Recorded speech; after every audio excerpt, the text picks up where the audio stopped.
G'day Reddit, it's an absolute pleasure to be here. My name's Aaron Habgood, and I had a heart transplant at age 16.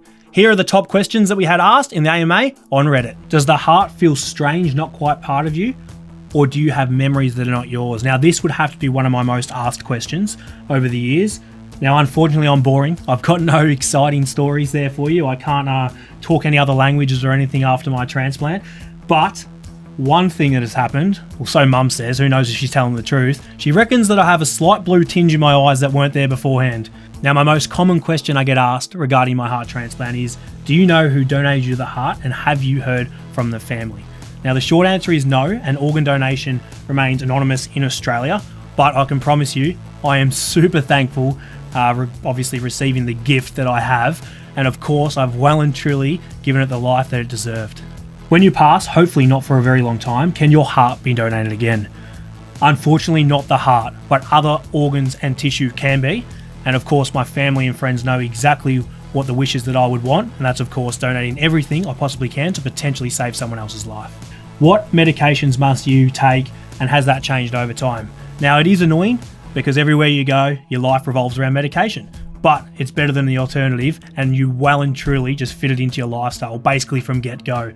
Now, I take so many medications, and it all starts with rejection medications. Now, it's just like if you got a splinter in your finger, it's not yours, your body tries to remove it. Same story with the heart. Now, my heart isn't mine, so the body is trying to get rid of it. And what happens is the medication actually allows your body to accept the heart. So it drops your immune system, the body accepts the heart, therefore no rejection, and you live a great life with your transplant.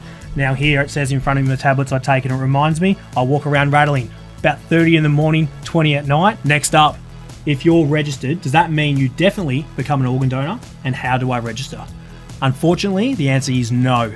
It's not a guarantee. There's so many factors that can come into play. It's obviously how you pass away, and of course, being in the hospital at the time. Now, only 2% of people are eligible when they actually pass away in hospital to become an organ donor. Now, it is simple, the second part of the question, and that is becoming a registered organ donor. All you need to do is head to the Donate Life website. I'm registered, and you can too. It takes a minute. Sign up, and you can give someone else a second chance at life, just like I've been given. Well, here's a question that I've never been asked before. Does your heartbeat feel different after the transplant versus before? If so, in what ways?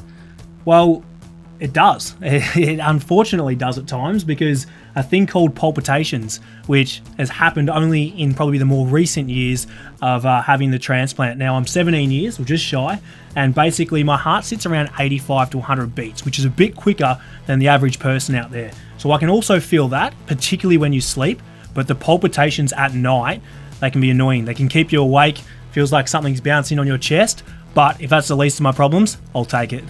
Now, this one hits a little bit closer to home.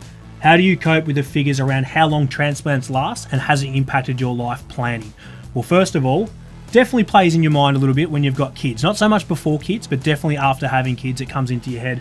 I wonder how long it's going to last, especially when you have your days where you're not quite feeling right. But in all honesty, I think that I've well and truly lived a life of not thinking about that too much. And that's about, I guess, just living life. Simple as, basically here, I've written it in front of me here, and it just says, having a family, that was my goal. I did it. I ran my own business. I get to go fishing every single day. National TV with a fishing show. Not many people can say they get to do that. And of course, chasing your dreams. That's number one on my list, and it's exactly what I've been doing.